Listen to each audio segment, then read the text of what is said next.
José Nabor Cruz, qué gusto me da saludarte, secretario ejecutivo de Coneval. ¿Cómo estás, José Nabor? Estimado David, muy buenas noches. Un gusto platicar nuevamente contigo y todo tu auditorio. Oye, te invito para que platiques. Quizá me gustaría empezar desde el fundamento, a ver si estás de acuerdo conmigo. ¿De qué son las carencias? ¿Cómo se dividen las carencias? Toda esta parte, porque a veces parecería que no se entiende bien, ¿no? Bueno, No sé si me escuchaste. se cortó un poco, estimado David, pero me preguntaba sobre la explicación de las carencias, ¿cierto? Sí, te preguntaba sobre eso. Qué bueno que lo escuchaste. Con mucho gusto. Como recordará, y lo hemos platicado previamente tu auditorio, Coneval tiene el mandato de ley de desarrollar una medición multidimensional de la pobreza, porque hay otras mediciones que contemplan solamente la parte del ingreso. En ese sentido, cuando se crea el Coneval hace un poco más de 18 años, se estableció una serie de elementos para incorporar en ese enfoque multidimensional el ejercicio de los derechos sociales de la población en nuestro país.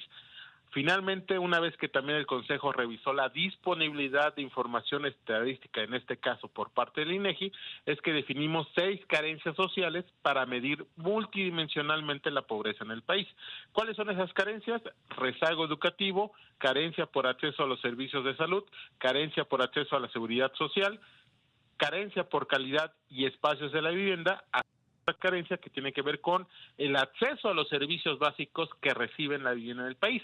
Y finalmente una sexta carencia, que es la carencia por acceso a la alimentación nutritiva y de calidad. También debo decirte que cada una de estas carencias tiene subcomponentes al interior de las mismas. Por poner un ejemplo, la carencia por acceso a los servicios básicos de la vivienda tiene 4 subcomponentes. Si la vivienda tiene disponibilidad de drenaje, agua potable, electricidad, si hay o no gas LP para la cocción de los alimentos, o si utilizan leña y carbón, si hay una chimenea que expulse los gases fuera de las viviendas. Entonces, es un enfoque, digamos, de varios subindicadores concentrados en estas 6 dimensiones de carencias sociales, más también la parte del ingreso. Serían 7 variables relevantes las que ocupamos para medir la pobreza con un enfoque multidimensional. Porque decir que es solo el ingreso a veces nos lleva a que ha aumentado el salario mínimo, entonces ha mejorado, no necesariamente, ¿no? O sea, más bien es qué tan remunerador es el salario, ¿no? ¿Qué tan remunerador es el ingreso? Claro, y sobre todo el efecto, digamos, positivo y multiplicativo que tenga el incremento de los ingresos, sea por ingresos laborales, sea por transferencias, sea por remesas, en el ejercicio de los derechos de las personas, en los términos de si pueden tener una mayor accesibilidad a la educación, a la salud, a la propia seguridad social, que como lo hemos comentado sigue siendo la carencia de mayor prevalencia en la población en promedio nacional. Pues todavía tenemos para 2022, que son los datos más recientes derivados de la encuesta nacional de ingresos gastos de los hogares, pues la carencia por acceso a la seguridad social prácticamente la reportan la mitad de la población. El 50.2% de la población tiene esta carencia para 2022. Y que es, porque de repente se discute mucho déjame usar la expresión, aunque no sea muy afortunada, en los cafés y los comentócratas, si se privatiza o no la salud, si el sistema como Dinamarca o no. Este acceso a la salud es el que nos dice que pues hay mucha gente que como no tiene un adecuado acceso a la salud, o la tiene que comprar por fuera o tiene que prescindir de ella. Sí, me parece que ese es un tema muy relevante, sobre todo si vemos en términos cómo está compuesto el sistema de salud en nuestro país, no solamente con los propios datos de pobreza, sino también en algunos documentos analíticos como el diagnóstico al derecho a la salud que hemos publicado en los últimos meses por parte de Coneval.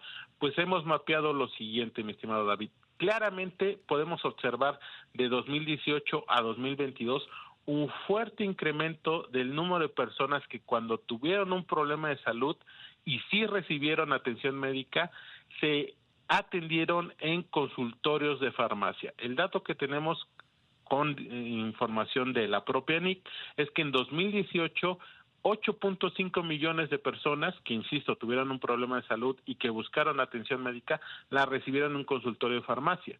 Pero de ese 8.5 millones en 2018 se incrementó a un poco más de 10 millones en 2020 y después a 12.5 millones en 2022.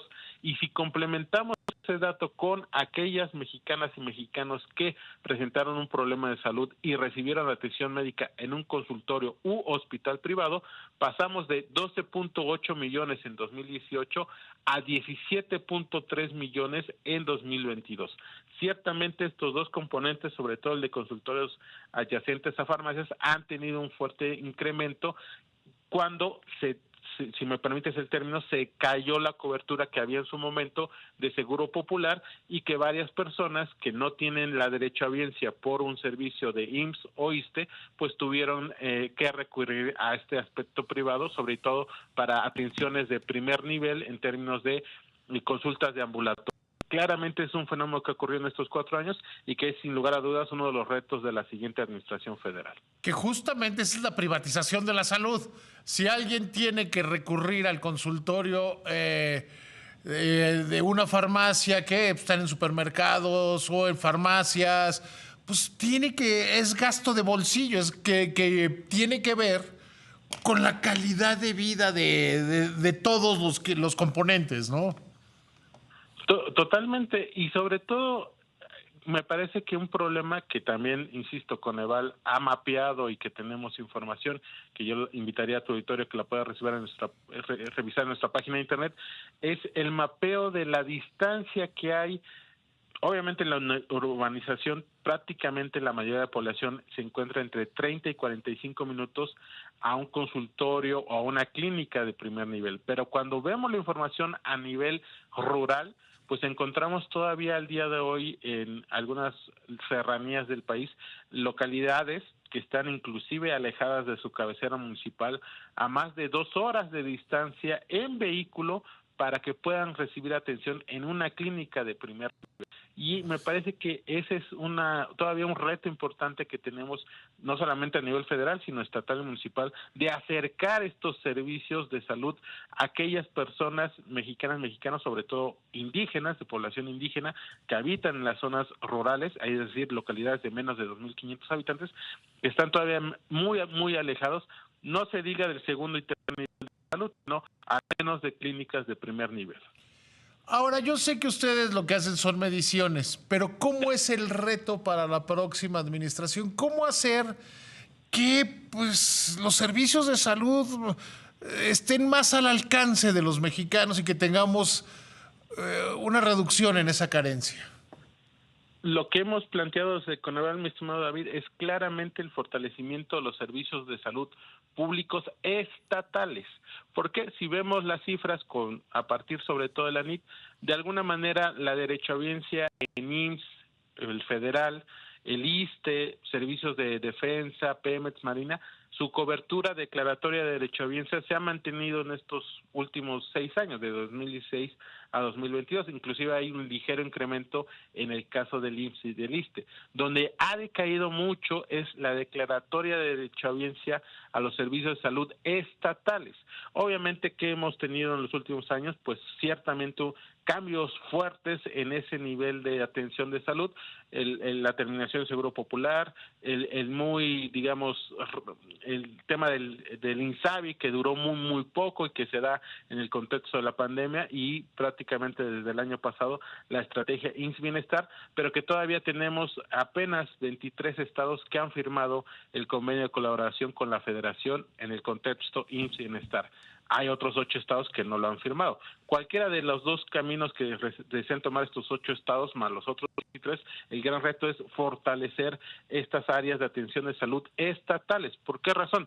Porque en un análisis, un documento que publicamos justo a mediados del año pasado, hicimos trabajo de campo en algunas entidades del país que ya habían firmado la colaboración con IMSS y Bienestar, pues sí encontramos todavía algunos elementos para que faltaban por definir en términos de las responsabilidades administrativas que los funcionarios estatales desconocían en términos a este nuevo estrategia Bienestar, cuáles tendrían que ser desde elementos, y lo pongo en esos términos, muy puntuales, como el pago del predial, el pago de la luz, toda la carga administrativa, quién se va a hacer cargo, si la federación, los estados o las clínicas a nivel, los municipios, etcétera. Entonces, ahí el primer planteamiento que en una de las recomendaciones planteamos es fortalecimiento de las responsabilidades administrativas que requieran estos servicios de salud estatales, y después evidentemente el fortalecimiento de infraestructura, de contratación de médicos especialistas para que